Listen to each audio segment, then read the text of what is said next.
And they are affected by Rajoguna and Tamoguna. So therefore, in order to bring Sattva Guna to the people, and in order to steady them, in order to purify their bad habits, in order to make them come to the Sattva Guna, and so that they can better take shelter of the hearing and chanting, these processes are recommended by the Acharyas. So Bhagavata Vidhi and Pancharatri Vidhi, following them simultaneously, enables one to make steady progress. So further, Vidura is asking, Swadharma Shilai Purushair Bhagavan Yajna Purushaha Ijyamano Bhaktimata Naradiniri Takkila. All the Vachitas were exhibiting religious rituals and sacrificial ceremonies and thus worshipping the supreme personality of Godhead for his grace and for his satisfaction. The great sage Narada described the transcendental quality of Guru knowledge. So Bhakti Mata Naradena. So Narada Muni, who is actually endowed with bhakti, Swadharma Shilai Purushaihi Ijyamanaha Bhagavan Yajna Purusha Kila Iritaha. So Narada Muni, who is endowed with bhakti, and he actually Iritaha means described. He glorified the Bhagavan, who is the Yajna Purusha. Narada Muni glorified the Bhagavan, who is Yajna Purusha, who is Ijyamana, who is actually worshipped through the sacrifices, or who is worshipped by performing the Swadharmas, Swadharma Shilai. So when the Prachetas were executing their prescribed duties, sacrificial ceremonies, Narada Muni described the transcendental qualities of Dhruva Maharaj. So here,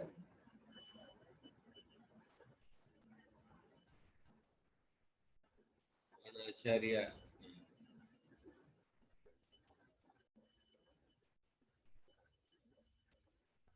it's very interesting point.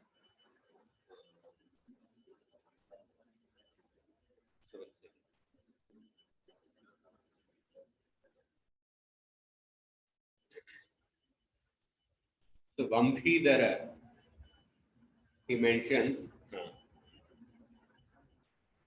the Prachetas were performing different sacrifices. So, many sacrifices are performed in order to worship the Devatas. So the Vamshidhara is actually clarifying. Sakshan Narayana Eva Charu Purodashadi Dravya Swamitvena. So they were worshipping by offering different Purodasha is a particular preparation offered in the Vedic sacrifice. They were by offering different Purodasha in the Vedic sacrifice, they were actually worshipping Sakshat Narayan. They were worshipping Sakshat Narayan only. And Tad Abhimanyagni Agni Devata Antaryamitven. Although the Prachetas were externally worshipping the different Devatas, but this Sakshat Narayana is the Antaryami, is the super soul of the Devatas whom they were worshipping. Therefore, they were actually worshipping Sakshat Narayana, who is the super soul of the different Devatas to whom the different offerings were made. So therefore, although externally they appear to be worshipping the Devatas, but internally they were worshipping the Antaryami, the super soul, Sakshat Narayana in the heart of the Devatas. So that this is clarified by one of the Acharyas here. So Prabhupada explains that Sve Sve Karmanyabhirata Samsiddhim Labate Nara. by performing one's prescribed duties to worship the Lord, one can please the Supreme Lord. Atha Kumbhi Rajasreshya Varnashrama Vibhagasaga Swanishritasya Dharmasya Samsiddhir Haritoshanam. So these two verses are quoted in relation to the word Swadharma Shilai Purushai. So Narada Pancharatra is a directory on bhakti.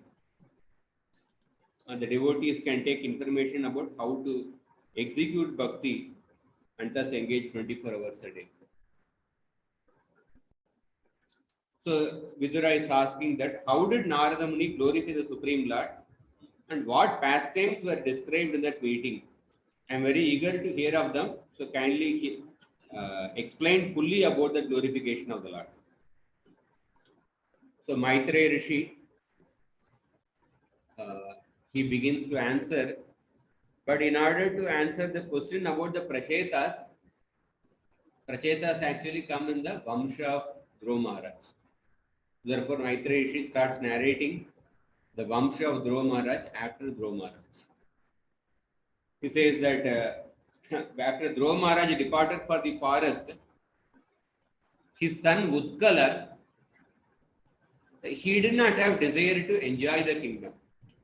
Sarva Bhauma Shriyam Na Ichat. Sarva Dhruva Maharaj, he was the emperor of the whole planet. Sarva Bhauma Shriyam. That was the extent of his kingdom. But Dhruva's son Utkala Na Ichat. He didn't desire that. He did not accept the opulent throne of his father. Adhiraja Sanam Pituhu. Adhiraja Asanam Pituhu. So he didn't have the desire. He was actually, Utkala was, the Acharya say that Utkala was renounced from the birth.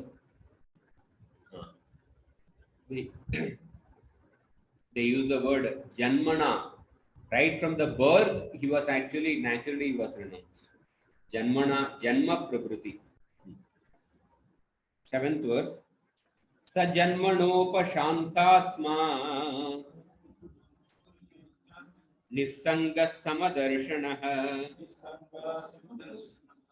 Dadarsha Loke Vidatam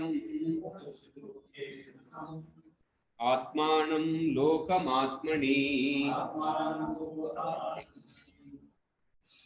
From his deadly birth, Utkala was fully satisfied and unattached to the world. He was poised for him to see everything resting in the super soul, and the super soul present in everyone's heart.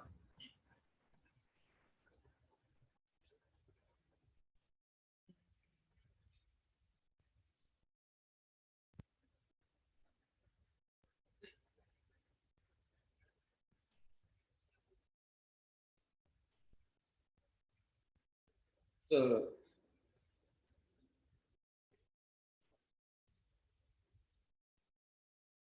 Saha Janmana Upashantatma. Janmana, right from the birth, Upashantatma. Upashantatma is, he was completely satisfied. Nissanga. Nissanga, he was without any attachment. Samadarshana, he had equipoised nature.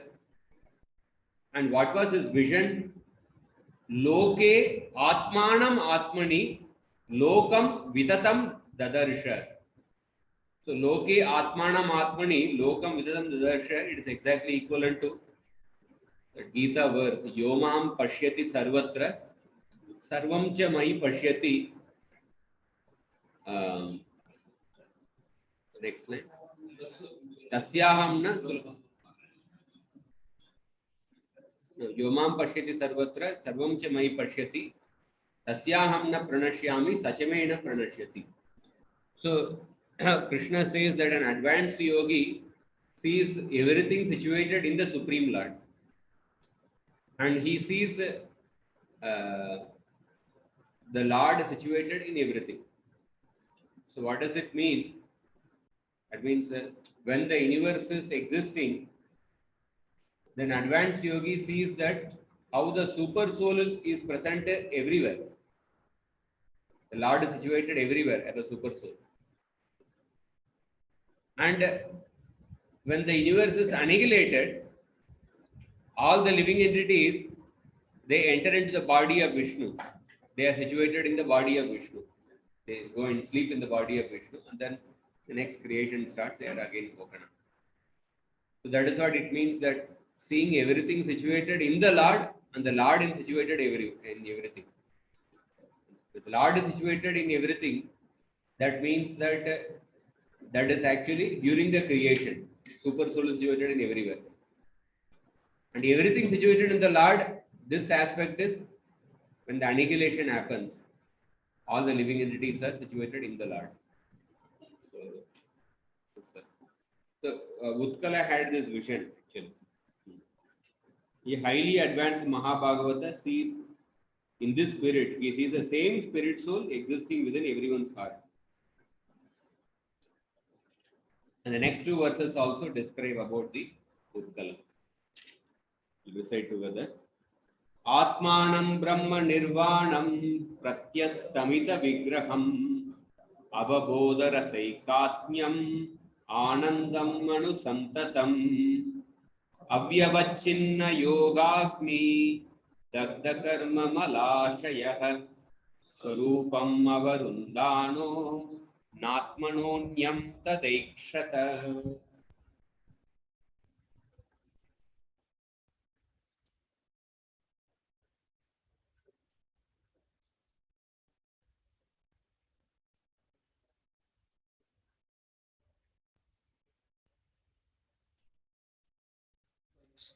Of his knowledge of the supreme being. He had already attained liberation from the bondage of the body. His liberation is known as nirvana. He was situated in transcendental bliss, and he continued always in that blissful existence, which expanded more and more. This was possible for him by continual practice of Bhakti Yoga, which is compared to fire, because it burns away all dirty material things. He was always situated in his constitutional position of self-realization, and he could not see anything else but the Supreme Lord and himself engaged in discharging devotional service. So Atmanam Nirvanam Pratyastamita Vigraham. So this Utkala, he actually realized the Supreme Brahman, realized the position of the soul. So Atmanam Brahma Nirvanam Pratyastamita Vigraham. So Atmanam Brahma Nirvanam means he realized the position of the Jiva, how it is qualitatively one with the Brahman. And Pratyastamita Vigraham. He was in a liberated state. Pratyastamita Vigraham means Nirasta Vivadam. In the liberated state, a person is devoid of any arguments. Nirasta Vivadam. There is a verse in the Chaitanya Charitamrita, but Mahaprabhu is described as Samyak Shastra Vivadaya Rasadaya. Chaitanya Mahaprabhu comes, by the mercy of Chaitanya Mahaprabhu, all the quarrels and disagreements arising from different scriptures are vanquished. So liberated stage, there are no more arguments and quarrels. So Pratyastamita Vigraha means he has realized that state. That means like all his doubts are dispelled, he is no more, he is freed from all the arguments. Pratyastamita Vigraham Avabodha Rasa. Avabodha Rasaikatmyam. So we know Shanta Rasa, Bhakti Rasa, Dasya Rasa. Avabodha Rasa means he was experiencing the rasa coming from spiritual knowledge. Or he had a pure knowledge. Avabodha Rasa. And there are like other places in the Bhagavatam also the word Avabodha Rasa comes. For example, in the third canto it comes. Avabodha Rasa, and Brahma is praying that Rupam Yadetat Avabodha Raso Udayena. The Lord has accepted a form by the influence of the Chit Shakti. Avabodha Rasa means Chit Shakti. Or Avabodha Rasa is described as the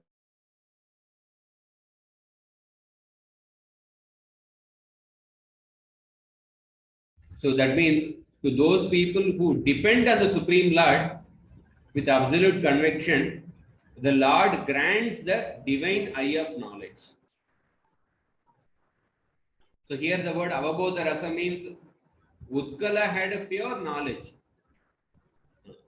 or he was experiencing the rasa of pure knowledge. Avabodha Rasaikatmyam Anandam Anusantatam. And he was experiencing bliss, which is Anusantatam, all pervading. And Avyavachinna Yogagni. Avyavachinna means the continuous. By the continuous practice of the path of yoga, which is like a fire, what happened? Dagda karma malashaya. Dagda karma malashaya. All the contamination of karma in his heart was destroyed or burnt by the continuous practice of the fire of yoga. And as a result, Swarupam Avarundano. He realized the Swarupa of the soul and the super soul. Na Atmano Anyam Tada Aikshata. Na Atmano Anyam Tada Aikshata. That means he saw nothing except the pure Atma. So Atma can refer to the soul or it can refer to the super soul. So Prabhupada explains that essentially Utkala was situated in the Brahma Bhuta stage, the liberated platform. Therefore he quotes that verse. And then he says that this Brahma Bhuta stage can be attained by the chanting of the holy names. I think this Dagda Karma Malashaya, this can be achieved by chanting of the holy name. That is why Cheto Darpana Marjanam Bhavamaha Davagni Nirvapanam. So he quotes that verse also. And then to explain that how Utkala was so renounced, he explains that how when a person experiences superior pleasure, the sign of that is that there is a natural detachment which simultaneously happens. The more a person makes advancement, the more one becomes detached from material opulence and material activity. Param Drishtva Nivartate.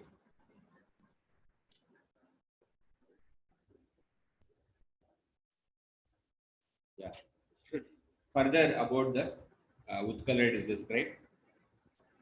Jadandabadironmatta Mukta Kritiratan Matihi Lakshitapati Balanam Prashantarchir Ivanalaha. Translation.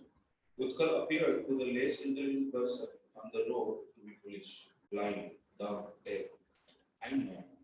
Although actually he was not so, he remained like fire covered in ashes, without place and purpose. So Utkala appeared to be like a dumb, deaf, and mad person. So less intelligent people. Atanmati means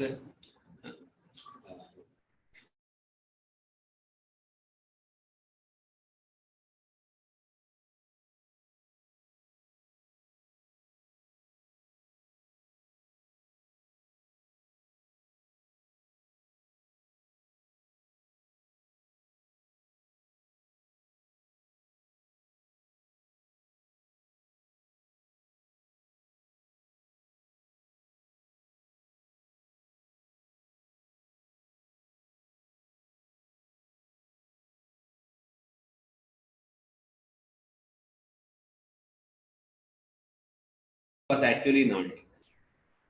So Prashantarchir Ivanalaha. He was like a fire with extinguished flames. Sometimes there is a fire in a place,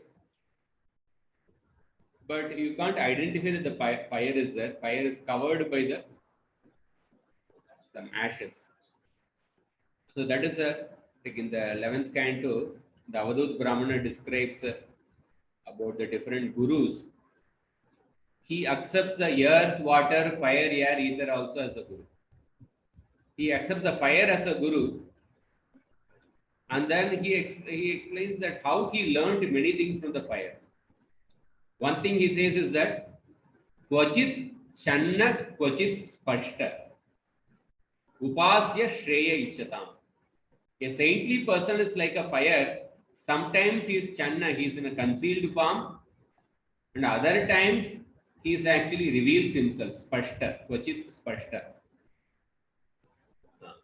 Upasya Shreya Ichatam. He is worshipped by those desiring the highest benefit. So many times a saintly person conceals his exalted spiritual position. But to instruct the suffering people of the world, he sometimes reveals his own greatness. So, like even Chitraketu Maharaj, after being instructed by Narada Muni and Angira Rishi, Chitraketu Maharaj, he couldn't recognize that they were Narada and Angira. But after getting the transcendental knowledge, he says that you both have come here dressed like Avadutas just to cover your identities. But I see that of all men, you are the most elevated in awareness. You know everything as it is, therefore you are the greatest of all great personalities. So like Jadabharat or Utkala, so these personalities sometimes they appear like people who don't have any awareness, but actually they have the highest awareness. So Utkala was like that. Yeah, generally a saintly person does not advertise oneself, but especially in the current times, sometimes self-glorification, sometimes it has to be used as a tool for the glorification of Krishna.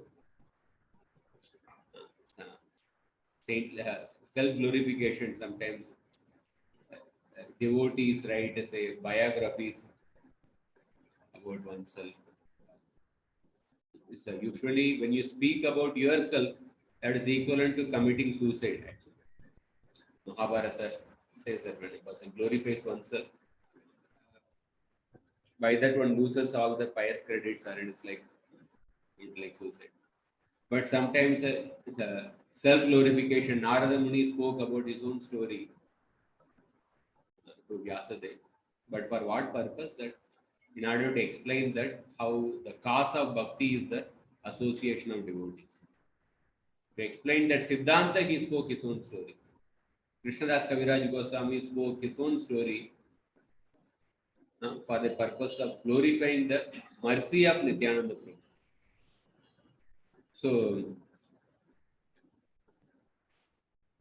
So Prabhupada says that persons like Utkala, another example of a person like Utkala is like a Gaur Krishodas Babaji Maharaj. Gaur Krishodas Babaji Maharaj, like sometimes he would sit near the toilet and chant, because he was feeling the smell of the association of the materialistic people to be worse than the smell of urine and stool. So it can't be imitated, but he was like a people, Kali Yuga, they externally keep very much everything clean, but they are hardly bothered about the internal cleanliness. So Gaur Krishna Babaji Maharaj was like a Bhajananandi. He was also like a Utkala. So because Utkala was behaving like that, so therefore the elders, the elders in the dynasty, Kula Vruddha, they thought that Utkala was like a retarded, mentally retarded, a mad person. Therefore, they enthroned the younger son of Dhruva Maharaj, Vatsara, to be the king.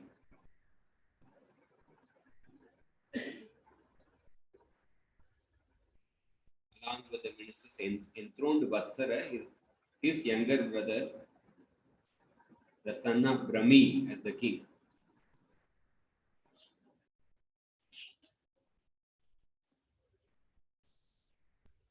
I think Brahmi, if I don't have to, Brahmi is, I think, another name of Dhruva Maharaj.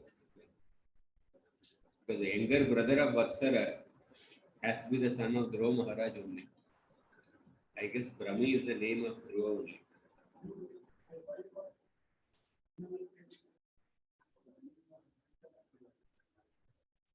Asha, Brahmi is the wife of Dhruva. Yeah. Okay. So Vatsara, they made Vatsara as the king.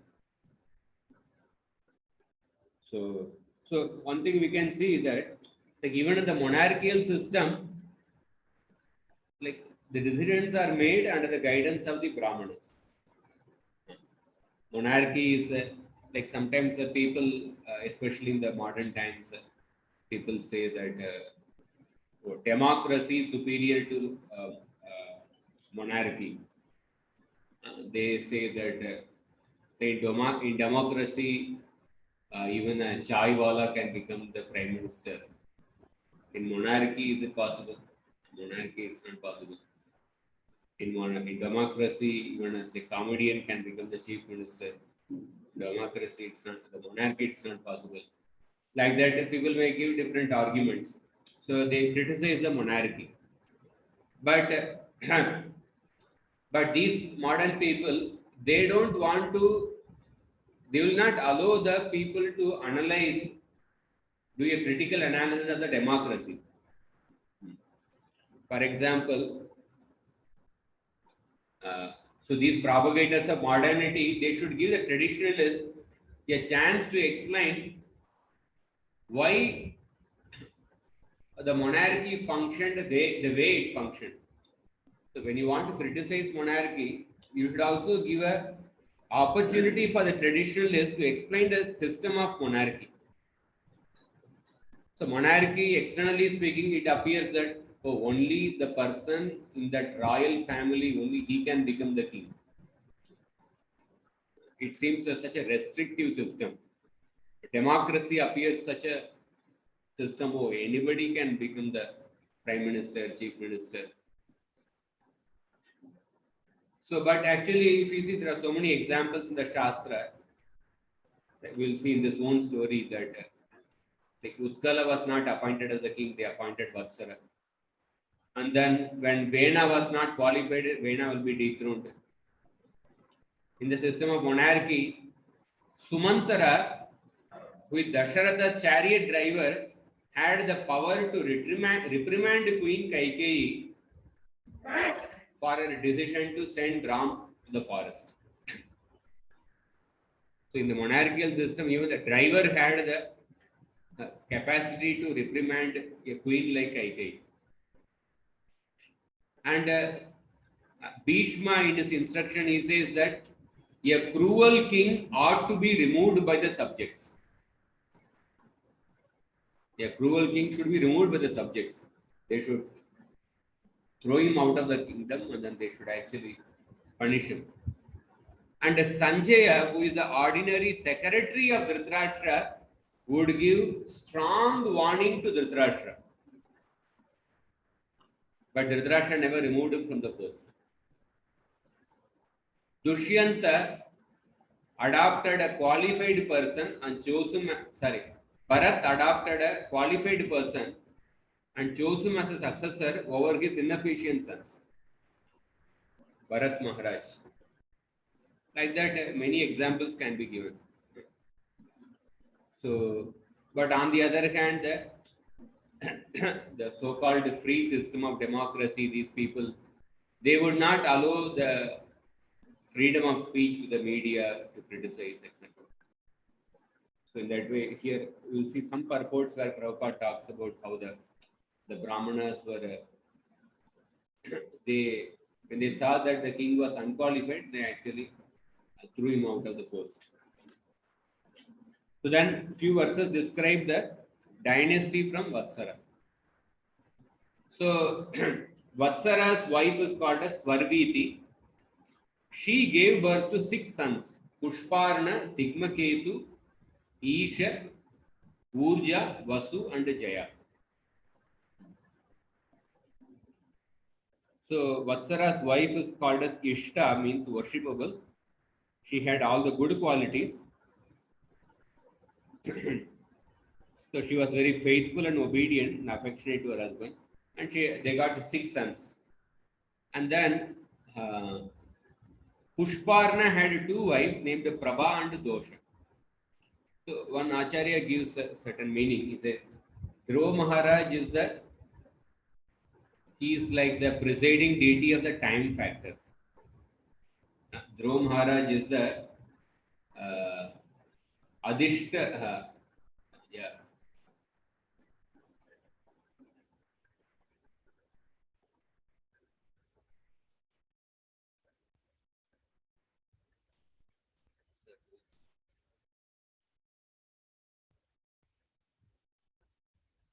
Pushparnasya Prabhanama Doshan Cheti Dveparna.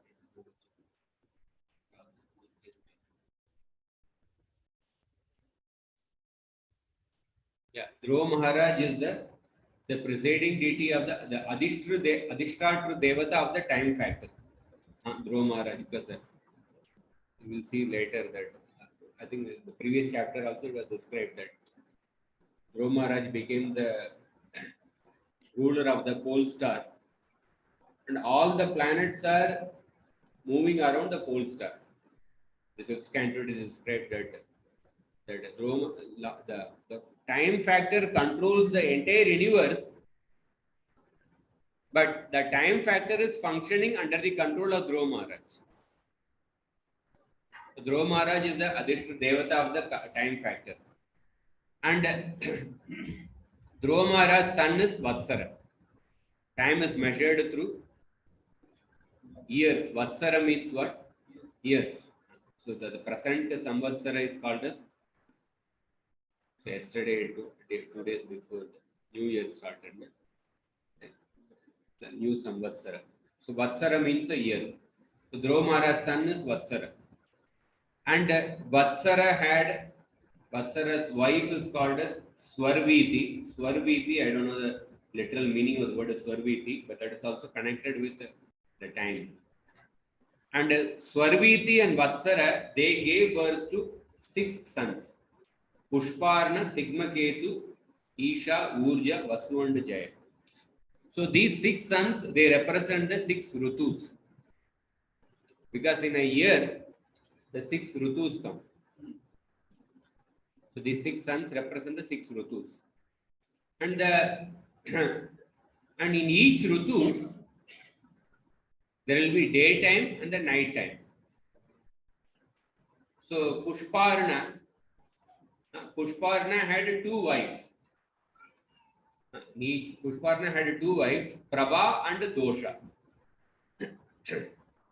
Prabha and Dosha. Prabha is the daytime, Dosha is the night time. In each Ritu has daytime and nighttime. And when we talk about daytime is divided into 3 parts. Pratar, Madhyandina and Shayam. Morning time, afternoon and evening. So Prabha's 3 sons are called as Pratar, Madhyandina and Shaya. And Dosha is the night time. And night time is divided into 3 parts. Pradosha. In the Shiva temples, actually, if you have known that, Pradosha happens. Pradosha, and on the day, special puja to Lord Shiva happens. Pradosha is the later part of evening, after 6:37, something around that time. So the night time has 3 parts. One is Pradosha, another is Nishita. Pradosha, Nishita and Vyushta. Pradosha is the later part of evening, Nishita is the midnight, and Vyushta is the just before the Brahma Muhurta, that part. So Dosha's 3 sons are these, Pradosha, Nishita and Vyushta. And Vyushta, he begot a son named Sarvateja and his wife Pushkarini. So Vyushta is the last part of night time. That is like we can say the Brahma Muhurta time actually, just before the Brahma Muhurta. So at that time is the it seems that is a time suitable for. After that time, the lotuses start actually opening up. They start blooming. So Vyushta, he got married to Pushkarini, and then the son who was born is Sarvateja. The Sarvateja means one who exhibits great tejas. At that time, the lotuses start blooming. That way, there is a meaning behind these names also, given with Acharyas. And then Sarvateja, he begot a son named Chakshusha in his wife Akuti. So Sarvateja is also called as Chakshu, and he begot a son named Chakshusha in his wife called Akuti. And this Chakshusha became the Manu in the 6th Manvantara. And this Chakshusha, he married Nadwala. And this Nadwala, what was her quality? Virajam. Virajam means she was without passion, or she was without any fault. Or Virajam can be used that Chakshusha Manu gave birth to sons without passion in the womb of Nadwala. So he gave birth to 12 sons. So Prabhupada talks about the begetting sons without passion, that means by following the proper samskaras. The sons were born without passion, so therefore they had a faultless character. They had a faultless character. So 12 sons are named. And then Ulmukha, one of the sons, begot 6 good sons in his wife Pushkarini. And though among those 6 sons, one person is called as Anga. And now this Anga story comes. So the dynasty is described in a little fast in 4-5 verses. And then when the Anga's character comes, Maitreya Rishi puts a sudden break. Because Anga's story is something very instructive. Anga, the dynasty through Anga Maharaj is very instructive, so therefore he puts a break here. So this Anga Maharaj, in his wife Sunita, he gave birth to a fearful son named Vena. And then Anga Maharaj, being disgusted with Vena's character, he left home. And the sages who were angry at Vena cursed him. And then because the people were without a king, the population was tormented by the thieves. So at that time, the Brahmanas, they churned the right hand of Vena, and then the Pruthu was born, who was then Amsha of Vishnu. So based on that, Vidura is asking some questions. We'll take it after the break. Anybody has any questions?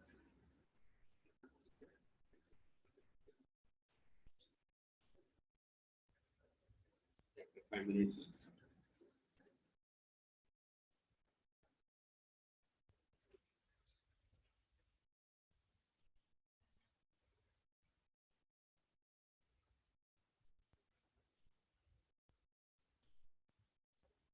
We are afraid of the curse of the Brahmanas. So Vidura is asking a question based on this. So we see that in the Srimad Bhagavatam that when the narration is happening, even Maitreya Rishi just describes the story of Anga Maharaj, and Vena just briefly just mentions. Anga was one of the sons. Anga gave birth to Vena. When he saw that his son was very cruel, and therefore Anga decided to retire, the Brahmanas killed King Vena. He just mentions that. But that information that acts like a spark of inquisitiveness in the mind of Vidura. And then Vidura asks a question. And that question leads to the answer to this question that leads to several chapters from here of the story of Anga, Vena, and then the Pruthu Maharaj story, which goes for 9 chapters. So many times we find in the Bhagavatam just some one information is mentioned, and then the person who is hearing that he is so attentive, he is so alert, and then he asks a question immediately, and then because of that question, the narration takes another course. The narration goes in the another direction for another 7-8 chapters related to that particular question. So this question of Vidura, because of this question, we will see the later for so many 7-8 chapters till 23rd chapter. Because in between also Vidura will ask certain questions. But essentially this question is leading to the description till the Pruthu Maharaj going back together till the 23rd chapter. So Vidura is asking a question. Tasya Sheela Nide Sadhur Brahmanyasya Mahatmana Rajyat Katam Abhut Dushta Prajayat Vimanayaya. Sheela Nide. Anga Maharaj is a ocean of good qualities. Sadhu, he was a saintly person. Brahmanyasya Mahatmana, he was respectful to the Brahmanas. And Mahatmana, he was a great devotee. And how is it that Katam Abhut Dushta Ragya, how is it that he got a bad son?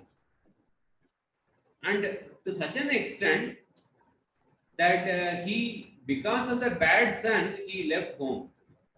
Prajayat Vimanayaya, he left his home in a disgrace. So, that's the question. And then, second question is about the Brahmanas cursing Vena. Kim Bamho Vena Uddishya Brahmadandam Ayuyujan Danda Vrata Dare Ragi Munayo Dharma Kovida. These Brahmanas are Dharma Kovida. They are conversant with Dharma. They understand they understand that their act would be sinful. Cursing a king to die, they understand that the act would be sinful. But how did they punish and curse Vena? Who is responsible for punishing others? So therefore, this is another question of Vidura. So Prabhupada explains that the family life is, there is a beautiful verse in the Niti also. Like he quotes from Chanakya Pandit, a family life is considered to be painful or distressful when the wife becomes unchaste, or if the father is in debt, or if the son becomes a foolish rascal, then the family life becomes miserable. In the case of Anga Maharaj, his son became a great asura. Therefore, Anga Maharaj's family life became miserable. So then, and then Vidura is further asking in the 23rd question, 23rd verse, is saying that the king, even if the king is sinful, Agavan Api, Na Avadhyeya, the king should not be disregarded by the citizens. Because Yad Asau Lokapalana, because the king maintains the effectiveness of the devatas by his power. Vibrat Yojasva Tejasa.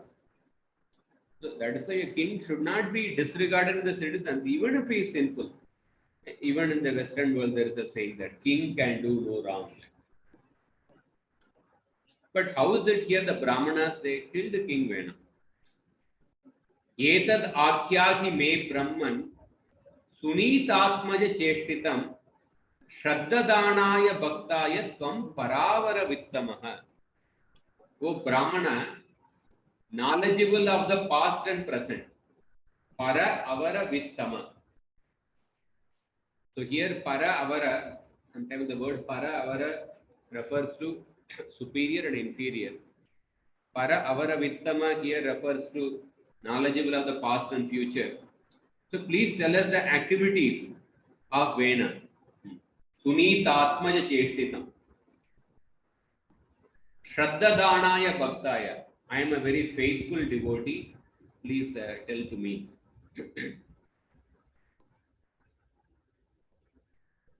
So here we see that this question of the spiritual master is not inclined to disclose all the secrets of transcendental science unless the disciple is very submissive and devoted. So therefore, Vidura is actually pleading. Maitreya Rishi begins to answer. He begins by describing the sacrifice performed by Anga. So Anga Maharaj, he was performing a Ashwamedha Yajna. Ango Ashwamedham Rajarishir Ajahara Mahakratum Na Ajaknur Devatas Tasmin Ahuta Brahmavadibihi. So Ajahara means what? Ajahara means invited or he executed. He executed a Mahakratu, Ashwamedha. But then Devatas na ajagmu. The Devatas who are called by the Lord, called by the Brahmanas, did not come there. They did not come to previously the sacrifices. Devatas would personally come to accept the sacrificial offerings. But the Devatas did not come, so that was a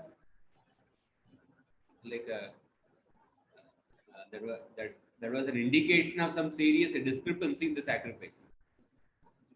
So therefore, tam uchur vismitas tatra. Vismita, surprised. The priest became surprised. Yajamanam ata ritvija. Uchuhu yajamanam. The priest actually, they spoke to the yajaman. Yajaman is the Anga Maharaj. What did they say? Havimshi huyamanani nate gritnanti devata. Devatas na gritnanti. The Devatas do not accept the Havi is the particular sacrificial offering. Havimsi huyamananti. The Devatas don't accept the oblations we have offered. That is why they have not come to accept the offerings. And then they say, Rajan Havimsi adushtani. The Havi which we are offering, adushtani, it's not contaminated. And Shraddhasya Asadhitanite, whatever ingredients we used to prepare those offerings, they were collected with faith. Sometimes like when you are collected, there are different kinds of actually dosha. Just like in the food, there are 5 doshas in the food, it is said. Artha dosha, Nimitta dosha, Sthana dosha, Jati dosha and Samskara dosha. Artha dosha means suppose the food which is prepared, that in order to buy that food or in order to buy the ingredients, the money was earned by wrong means. Then that food is contaminated with the Artha dosha. Nimitta dosha means the person who is cooking that food, he didn't have a right mindset. Then the food becomes contaminated with the wrong mindset of that person. Nimitta dosha. And there is Sthana dosha. The place where the food is being cooked, in that place there are certain bad vibrations are present. Then the food becomes contaminated with that Sthana dosha.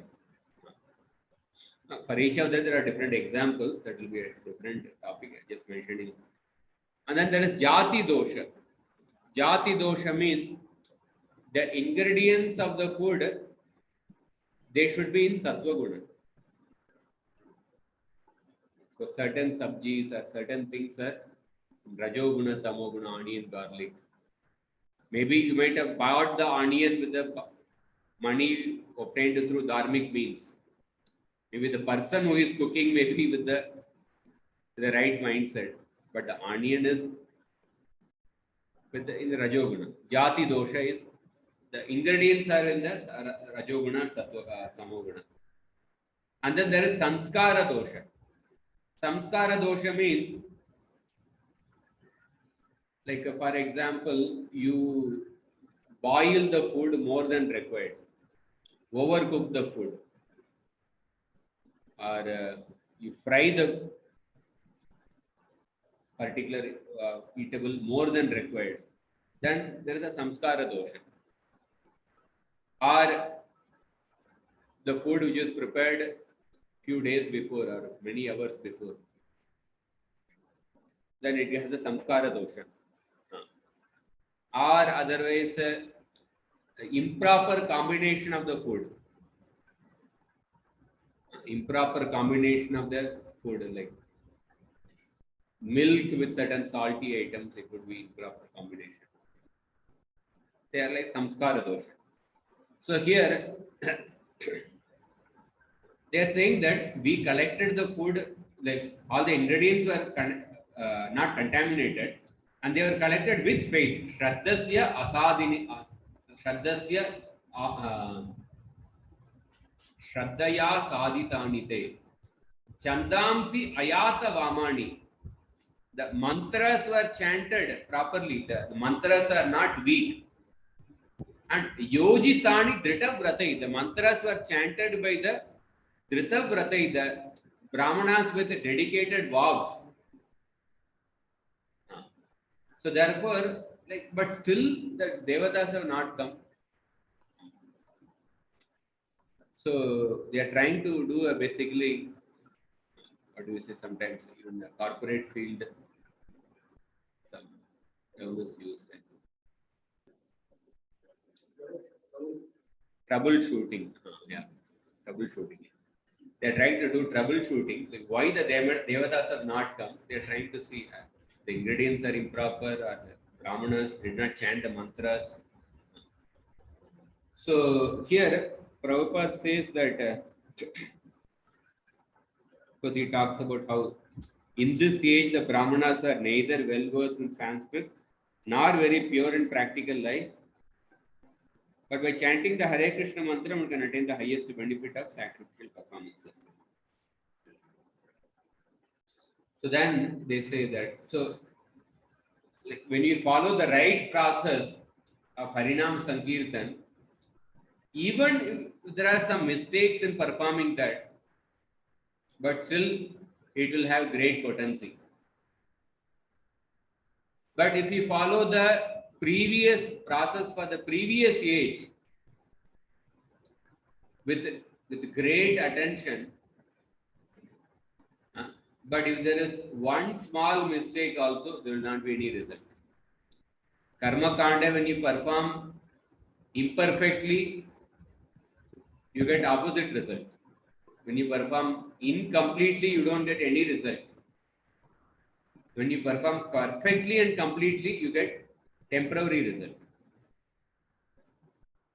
So Bhakti Yoga, even it is performed imperfectly, Murko Vadati Vishnaya, that Dhiro Vadati Vishnave, that when a person chants the name of Vishnu improperly, still the benefit will be there.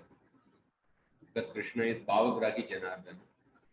And even if a person performs incompletely, the bhakti process, okay, you are not able to perform completely a service, but still that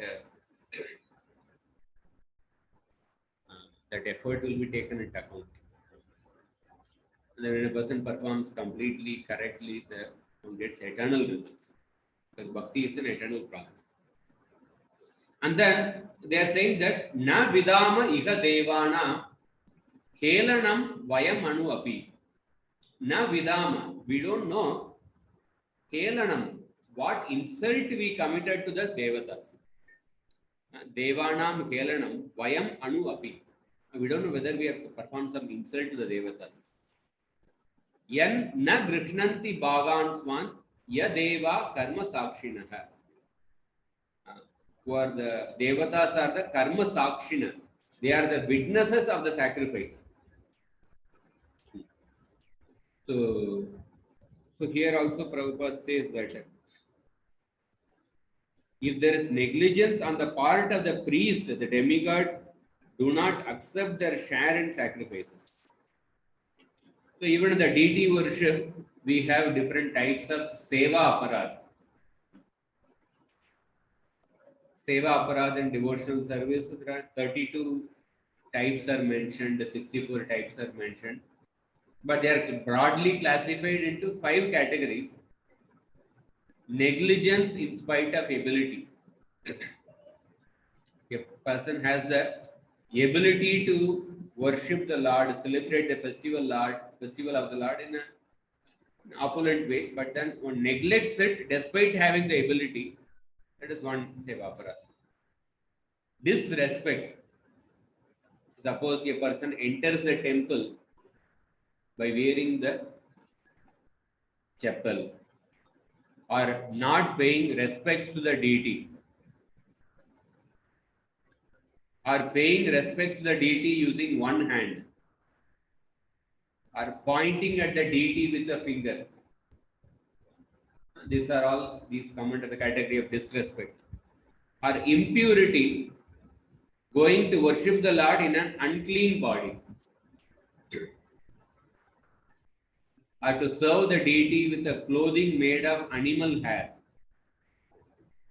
spitting while serving the deity. These are all come into the category of impurity.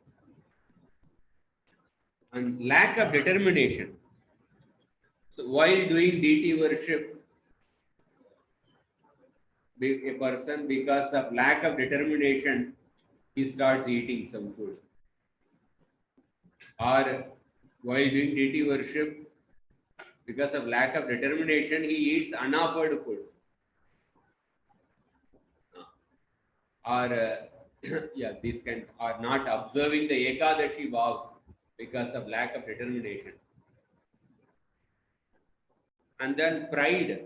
Pride means a person serves the Lord with great opulence, but one is supposed to think oneself as a humble servant while serving the Lord.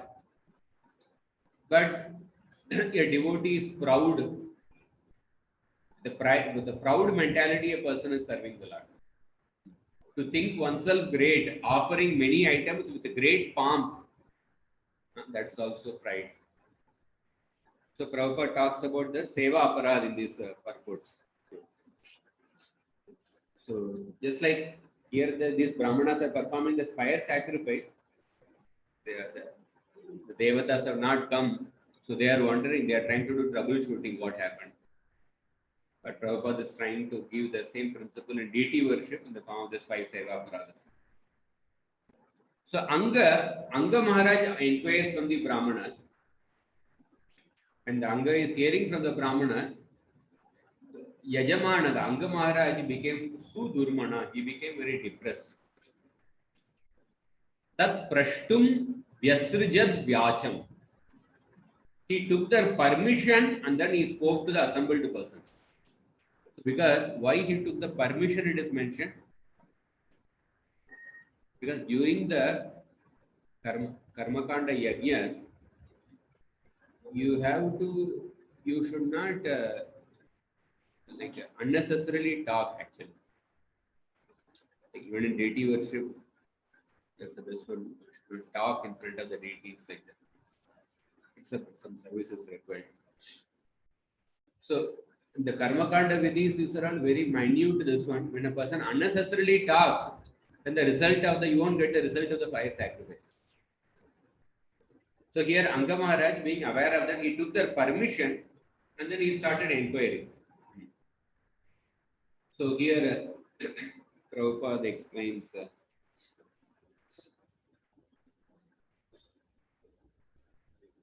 He was supposed to be silent during the sacrifice, but he took permission to speak. Nagachant ahuta deva na grihnanti grahaniha. Sadasas patayo bruta kim avadyan maya krutam. He's asking that the devatas, although they are called, they have not come, they are not accepting the share of soma in the sacrifice. Please tell me what offense I have committed. Kim avadyan maya kritam. Tell me if I have committed some offense. So the Brahmanas could see that there is not a single mistake which has been committed in the sacrifice. They already analyzed.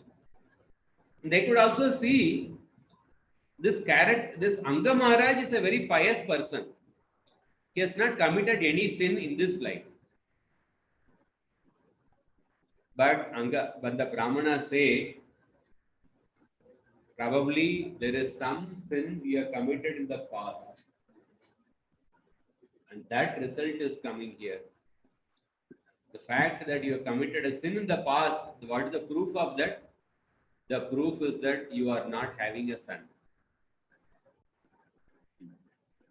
Naradeveha bhavato nagam tavan manak sthitam astyekam praktanam agam yad ihedr tvam apraja.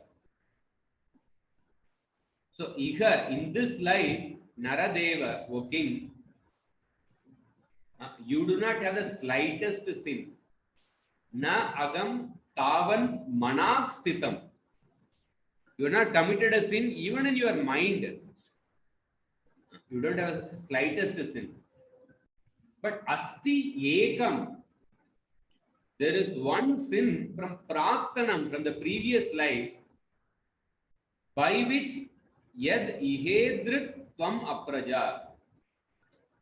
Although you are sinless currently, but because of the sin from the past life, you are without a son in this life. So therefore, the devatas have not come, because that the sin is coming in the form of not having a son. Therefore, the devatas are not come.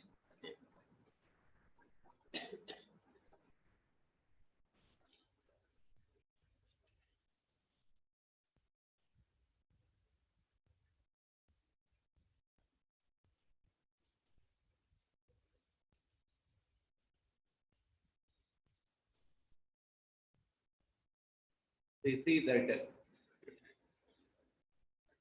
to get a child, to get a son, it requires a piety actually. It requires a piety. But somehow in Kali Yuga, sometimes the modern atmosphere is such that like people, they feel like one telling to one of my cousin sister that you have one son, then have another child, because the child should get the experience of another brother, sister. It will be good for the child. That's the best thing you can give to the child, the experience of another brother, sister. Encourage her, have at least 2 children or 3 children. But then she said that if we have more children, what will the society think? So, I mean, the society has created such an atmosphere that people are, it becomes a stigma on the people when they have more children. Actually, there was one devotee, like he has 3 sons, and then he said, like, people think, oh, people look at me strangely when I see I am having 3 sons. Actually, to have 3 sons is it requires a great piety actually. So, so here this verse says that because of some past sin, you are not having a son. So, but in Kali Yuga, the atmosphere is created in such a way that like, dharma is considered to be adharma and adharma is considered to be dharma. and people, they deliberately put effort not to have a son. It's like many strange conceptions come. One is that people they stay together but they don't get married. They get married but don't have a son. So it is like saying that I spent 5 crore rupees to build this house, but I'm not going to stay in the house.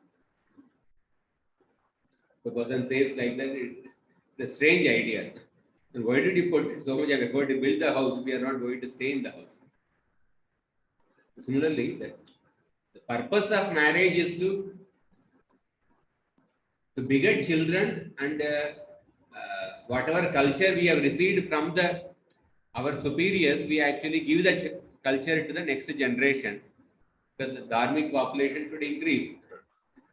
But the modern scenario is that where people they stay together, don't get married, or they get married but they don't have a son.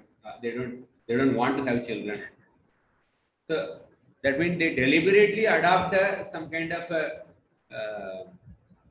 sinful life actually. Not be overtly sinful, but the symptom of the symptom of a sin is that not having a son. So the Brahmanas, because they could foresee, they are actually pointing out this.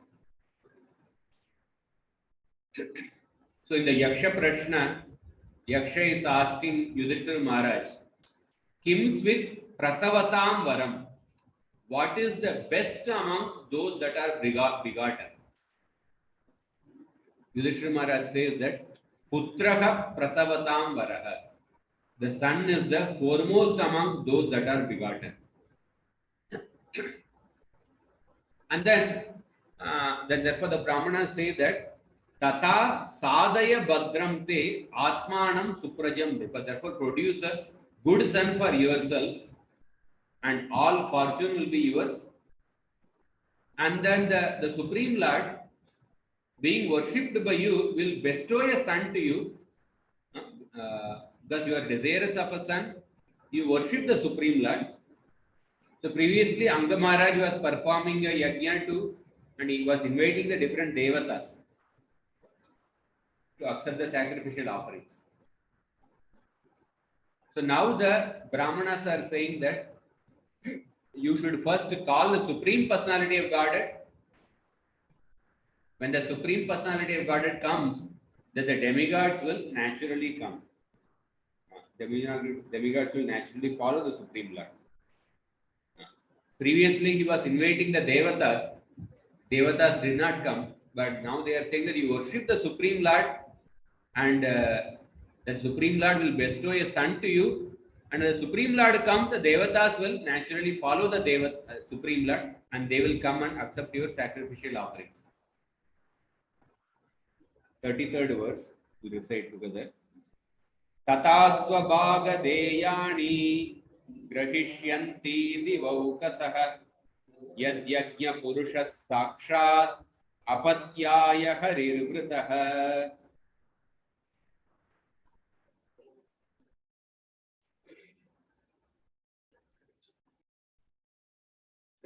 The supreme enjoyer of all sacrifices is invited to fulfill your desire for his son. All the demigods will come with him and take their shares of the sacrifice. The Devatas will accept their share of the sacrifice, since the Lord of the sacrifice will be present for giving you a son. So we can see the Brahmanas, they not only did the proper troubleshooting, they analyzed the reason why the Devatas were not coming, but they also gave some expert advice. Now you worship the Supreme Lord, and then if the Supreme Lord comes, the Devatas will definitely come. The Supreme Lord will also give you a son. So even it is described that the story of King Gaya, the 5th canto, it's described that when the Supreme Lord is pleased with the person's actions, automatically all the Devatas become pleased. The Supreme Lord, the super soul of everyone, and is by nature fully pleased. And then the being worshipped, the Lord will award whatever one desires. As much as one worships the Lord, one will also receive the results. The Prabhupada quotes that previously, I think as part of this one, they're performing the sacrifice. In every sacrifice, Vishnu is worshipped. Predominantly, the sacrifice was performed to satisfy certain devatas.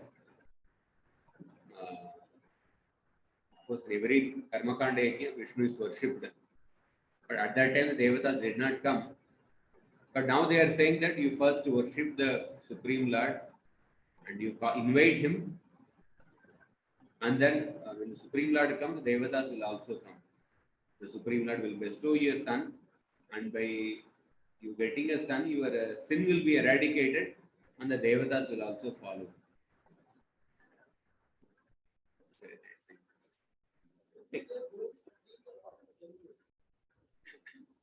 See, when a person is in the position of a king has to perform different karma kanda yajnas, even if it's a pure devotee.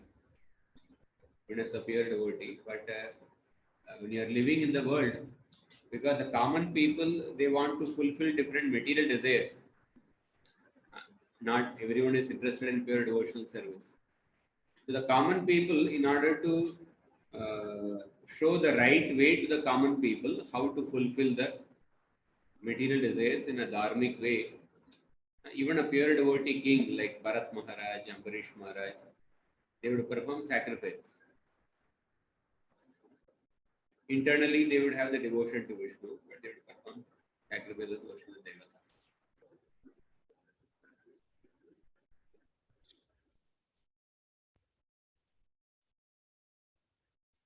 So then in this way, the Brahmanas offered Purodasha to Vishnu with the sankalpa that the king should get a son.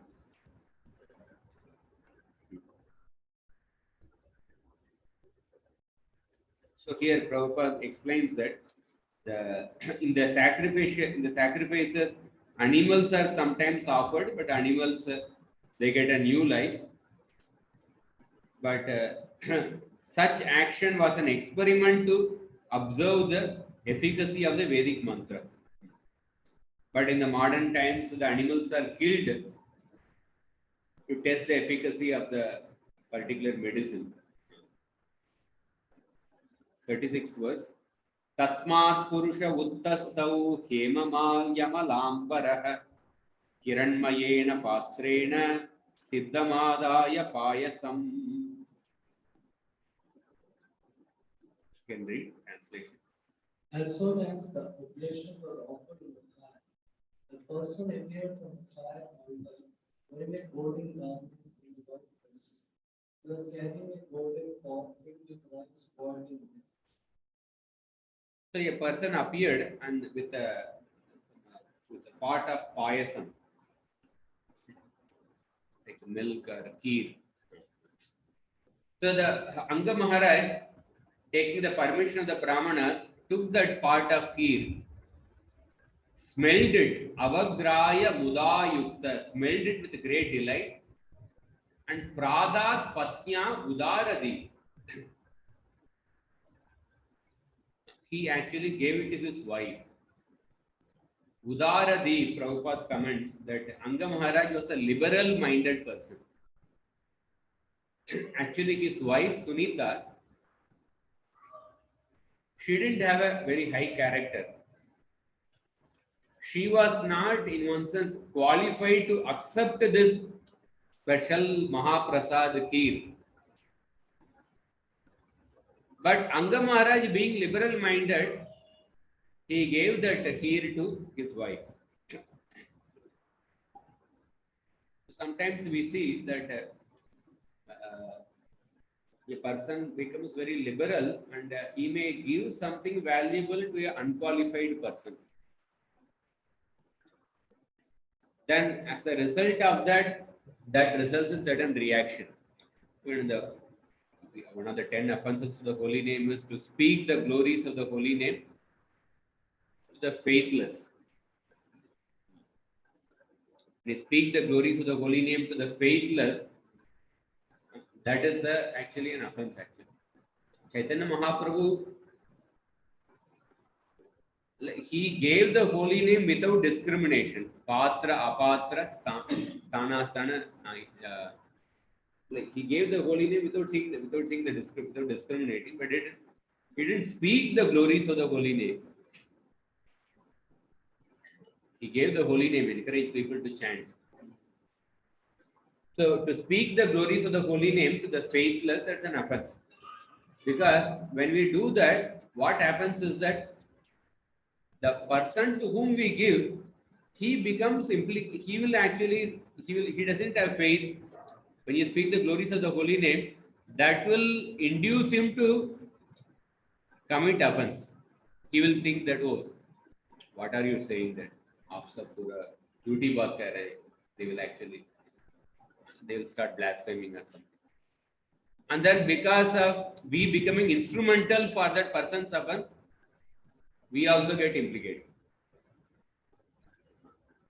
So, like Anga Maharaj, this Mahaprasad was something very highly valuable. But Sunita was not qualified. But being liberal-minded, he gave it to Sunita. And then as a result, what happened? The reaction was that a cruel son like Vena was born. So Prabhupada says that, of course, everything is designed with the Supreme Lord, as will be explained in the later verses. This incident was not very favorable for the king. It caused, it became unfavorable for the king himself. Like in a spiritual platform, when you speak the glories of the holy name to the faithless, that eventually causes, that creates trouble for our own spiritual life. That is why this. If the guru knows that a person who has approached him for initiation is an insincere, faithless pretender, but still if the guru heedlessly initiates the unfit person out of consideration for the material gain it may bring him, he is condemned as a namaparadi. If the guru was unable to make a correct assessment and give the candidate initiation, only to later discover that he is a pretender, the guru must make immediate redress for his mistake. So these are all points related. So then, so although the queen had no son, after eating that kheer, which had the power to produce a male child, she became pregnant by her husband, and due course of time she gave birth to a son. 39th verse. Sabala eva purusho matatmakamanu adarmam shodbhavam mrityum tena bhavadadarmikah. That God was born partially the Danish integer.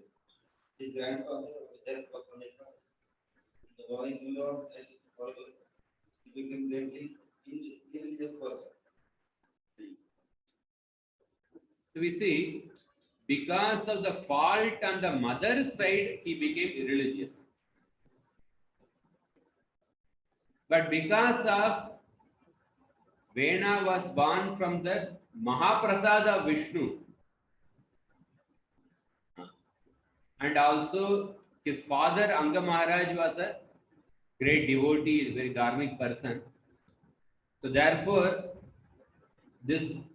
the birth of Vena also became beneficial to the father because he gave birth to Pruthu and thereby increased the fame of the family.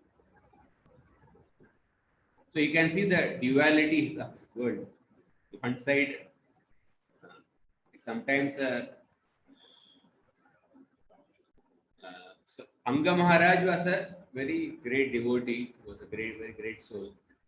So his semen was pure. But suppose if there is a pure water, one devotee was giving this example, but in another context. Pure water, but if it is going through the dirty cloth as the filter, then what comes out will be the dirty water. So the woman's womb is like a filter. So the semen from the man, even if that is pure, but if the woman's womb is an impure filter, the result will be impure water.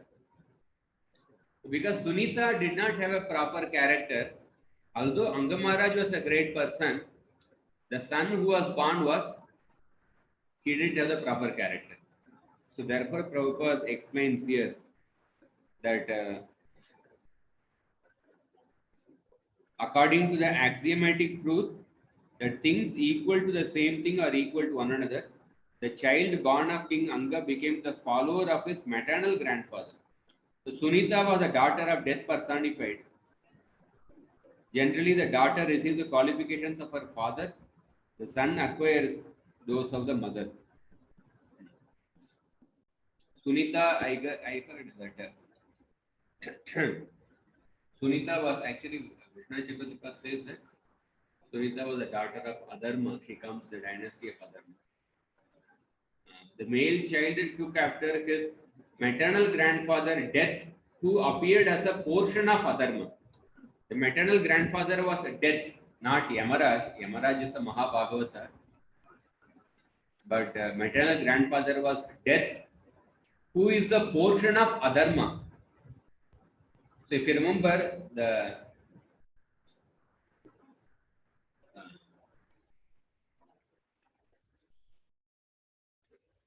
like in the 4th canto, 8th chapter beginning, the Dhruva Maharaj episode when it began, the Adharma family was described. So the Sunita's father was a Amsha of this Adharma. And therefore, the daughter gets the qualities of the father, and the son gets the qualities of the mother, or the son gets the qualities of the maternal grandfather. Maternal grandfather was an Amsha of Adharma. Therefore, the Vena, he became Adharmic. So here, if the maternal family is very corrupt or sinful, the child, even though born of a good father, becomes a victim of the maternal family. So therefore, before the marriage takes place, an account is taken of both the boys and the girls' families. If according to the astrological calculation, the combination is perfect, then the marriage takes place. But however, there is a mistake and family life becomes frustrating. So King Anga did not get a very good wife in Sunita because she was a daughter of death personified. Sometimes the Lord arranges an unfortunate wife for his devotee so that gradually, due to family circumstances, the devotee becomes detached from his wife and home life and make progress in devotional life. And that is what Krishna says, Hari Yasyagam Anugrishnami Harishye Tatanam Shanaihi. Sometimes the Lord makes such an arrangement for a devotee to become detached. So we'll just complete with the next verse. So this Vena, like Vena's character was exactly opposite to Paradukka Dukhi. A devotee is the Vaishnava is supposed to have the quality of Paradukka Dukhi, but Vena had the quality of Paradukka Sukhi. He would take such a sadistic pleasure in giving trouble to other people. So you can see the perverted nature of a living entity in seeking pleasure by seeing others unhappy. There was one dictator in Russia, I think Stalin or somebody. Like once he was asked that, what is the greatest pleasure in your life? He said, when one of the most trusted person when I suddenly shoot him, when I'm about to shoot him, shoot my most trusted person, just before shooting, the emotions which I can see in the face of the trusted person, to see those emotions is my greatest happiness. So it is a very sadistic pleasure actually. Somebody has put a complete trust in serving somebody, and suddenly that very person is about to shoot you. Like how much that person will be like surprised. To see those emotions is the pleasure of this dictator. So one class Maharaj explained that the spirit soul, uh, the nature of the spirit soul is to seek pleasure. But the essence, the origin of all pleasure is the pleasure of love. When the desire to love Krishna becomes perverted, we are supposed to seek the pleasure in serving Krishna. But when the activity of seeking pleasure becomes perverted, then we actually seek pleasure in such a perverted way in seeing the misery of others. And that is what we see in the character of Vena. So we'll see that in tomorrow's class. We'll complete this chapter.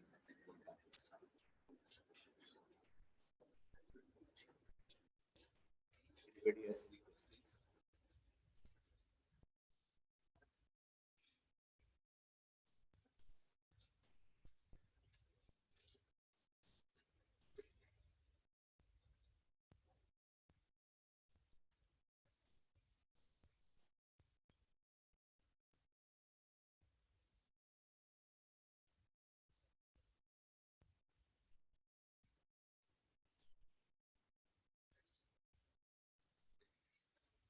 Grantara Srimad Bhagavatam.